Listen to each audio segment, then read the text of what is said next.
Hi TV people! So, I've got the tickling stick, folks. So we're aimed and prepared, dib. So this is a bit of an update on this property here, from there to there. So we're actually over in Crewe to do a HMO conversion. And this is a bit of a progress update, people. So, having a look behind, the last video I did, I was getting absolutely covered in dust, and now the dust has settled, boom boom, and I thought I'd give you a little bit of an update to see where we are.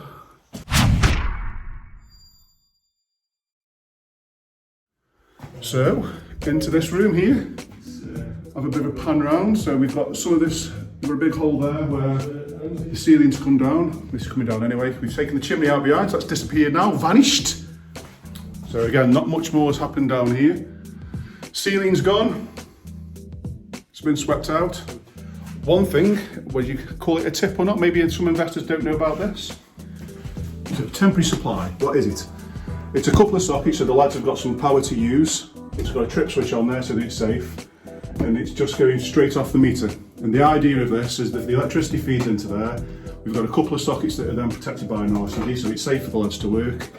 The lads have then got power to do the work for using the tools. And it means that all the other cables in the house are now completely redundant, so it's safe for all the other trades working around. So they can cut through cables, they can pull it out. It's not going to affect anything because this is now the supply, and obviously there's a temporary light there as well. So, little bit of a tip there. We do that under what's called the prelims, just so that the site can carry on. So, temporary supply, people. Remember it's a little tip. So again, getting back into here, not much has been done. The damp course has been injected. And what we try and do is we like to inject the bricks as soon as we can before we actually cover this up with the screed, so that it's got time for the bricks to try and breathe. So the longer we can leave it, the better the job is. And that should be something that you should always do in an ideal scenario. So like I say, we do it as much as we can. And if you can look here, you can see where these little plugs are, going along, there. Isn't the tickling stick really helpful? There. So that's where we drilled it and injected it, and you can see how all the the cream's been falling out and how it works. It absorbs. And now I'll take you up the stairs, and you'll think not much has been done. But then there's a clue behind me, people. We've got a staircase. So this is another bedroom. Again, just the wallpaper to be pulled off, etc. And then into this other bedroom that we're going to have, where the chimney is, top of that downstairs. So we've also put a board on the floor to stop anybody falling down the hole, because we haven't put the trimmers in yet. So health and safety again, folks. So this is a nice big room now. As you can see, there's another tip what we've done. There's a bit of a flooring upstairs. Mr. Building Inspector came out yesterday and said, very good. So this is the front bedroom. This is going to be divided into two rooms, utilising these double fronted windows. As you can see, this is going in rather swimmingly. And so, what progress have we made in the last couple of weeks? So apart from the rip out, we've now got a set of stairs, and we've got a floor for a nice big dormer, people. Because this one's got a nice loft conversion. And look at the size of it now. Beautiful, folks. Beautiful. So as you can appreciate, I'm 6'5", and look at the distance between my head and there. So what we've actually done is we've lowered the floor down, because this, if you can look over there,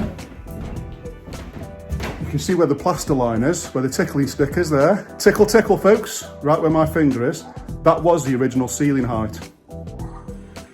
So, but because they've got high ceilings, a little trick we can do is if we drop the floor height down, where there's still plenty of space in the floor below, but then what it's done is it's made the upstairs a really nice big space. Because look at that for a bedroom. You've got loads of space now for a big double bed.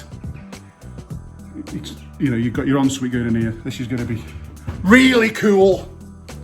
So there you go. So a little tip there, folks. You can always lower the height as long as you've got the ceiling space downstairs to create more height inside your loft conversion.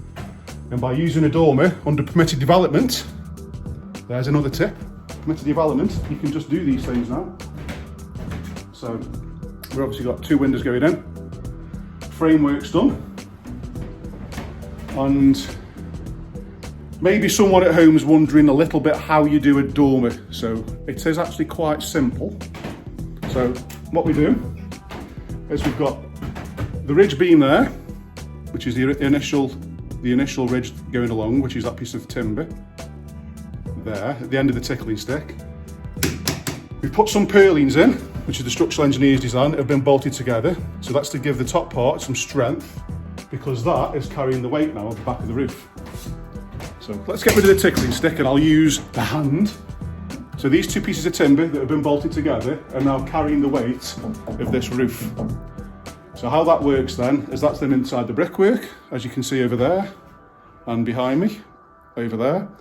We then strip the back of the roof, which will follow that gradient there. So we strip the back of the roof, follow it down, cut it all out, and then what we'd have across there is what's called purlins, which are the original beams. So the purlins are these pieces of timber here. So these bits of timber, there and there, where my finger is, tickle folks, tickling, would have been one there, as you can see it's been cut off, right at the end of my tickling stick, and then there's another one there, right at the end of my tickling stick. And those 2 pieces of timbers, their job is to take the weight of the pieces of wood that originally went down, and then all the tiles that went on top. So they were structural pieces. So what we do is we cut them all out, because now the structural piece becomes these twin pieces of timber here, with these joist hangers off. So that's now taking the weight of this flat roof. So you can cut it off, basically build a square box, and that's the basic principle of what the loft conversion is. You've then obviously got the stairs you've got to put in, so you've got to measure the height, which is quite easy to do. And then we have these things, what we call the cheeks. So we call these the cheeks because of the size, just like your face, cheeky. And what we do is we put double trimmers down. So double trimmers are basically 2 pieces of wood that are together, that go down to form a thickness of the battens. And then what we do is we actually insulate this so that it keeps it nice and warm. And the double trimmer's job is to take the weight of the cheeks. And it's the idea is that so that the thickness of the timber's got something solid to sit on. So a couple of double trimmers, a little bit of framework, which isn't hard, cheek it out. And it's basically just making a box. It's just like a wedge, it's like a cheese. Because it's just that box work that goes down there and on top, and just make it into a square box. So the principles of it are actually very, very simple. And I'm on your selfie stick, so let's see if I can do 𝗖𝗘𝗙𝗧𝗑𝗦𝗡 arms. And let's have a look at the roof.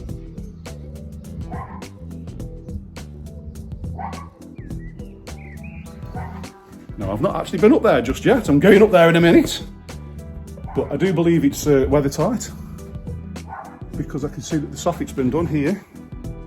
So I'm assuming, yeah, it's got a rubber on it. So we put a rubber roof on this. Brilliant. As you can see, it's not done. We've got some lead there and whatever. So that's it, folks. There's a few tips in there for you.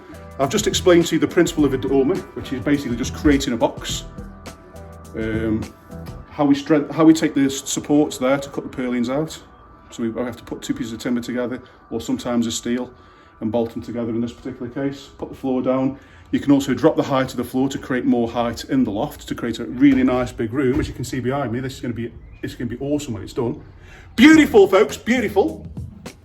We've got the stairs in there, and yeah, that's basically all I can show you on this one, folks. But like I said, we've only been on the job for 3 weeks, I think it is. A week for the rip out, 2 weeks to get this far. So not doing too bad, folks. Quite happy with progress. Stay tuned for more action, folks. Let's see what this one looks like in the end. Height building, Stoke-on-Trent. Give us a call, folks. Mwah.